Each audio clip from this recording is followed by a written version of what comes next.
নেসারাবাদে গুয়ারেখা ইউনিয়নে রাশিদুল হাসান নয়ন নামে এক মুক্তিযোদ্ধার সন্তানের বসতবাড়িতে পেট্রোল ঢেলে আগুন জ্বালিয়ে দিয়েছে দুর্বৃত্তরা। পূর্ব শত্রুতার জের ধরে বৃহস্পতিবার ভোর রাতে ইউনিয়নের বেশকাঠি গ্রামে এ ঘটনা ঘটে। অগ্নিকাণ্ডে রাশিদুল হাসান নয়নের 10 লক্ষাধিক টাকার ক্ষয়ক্ষতি হয়েছে বলে অভিযোগ তার। রাশিদুল হাসান নয়ন ওই গ্রামের বীর মুক্তিযোদ্ধা এস.এম. আবু হানিফের ছেলে। এ ঘটনার বিচার চেয়ে নেসারাবাদ থানায় একটি অভিযোগ দিয়েছেন নয়নের অভিযোগ, তিনি একজন বীর মুক্তিযোদ্ধার ছেলে।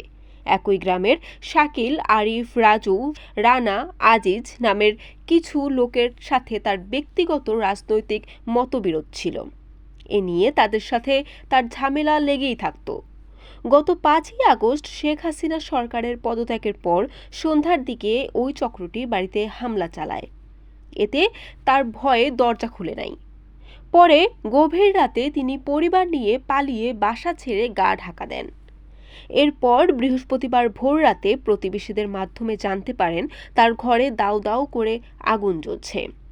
এ সময় ঘরের কিছু মালামাল উদ্ধার হলেও আগুনের লেলিহান শিখায় সবকিছু শেষ হয়ে যায় নয়নের।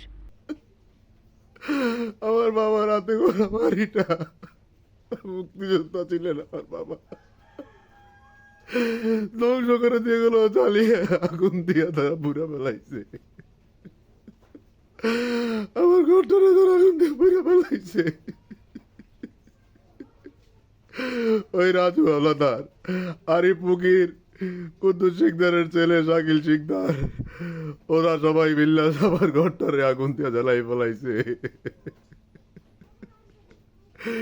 হে আল্লাহ, তুমি ওদের বিচার করো, এই আগুনে তুমি ওদের বিচার করো আল্লাহ।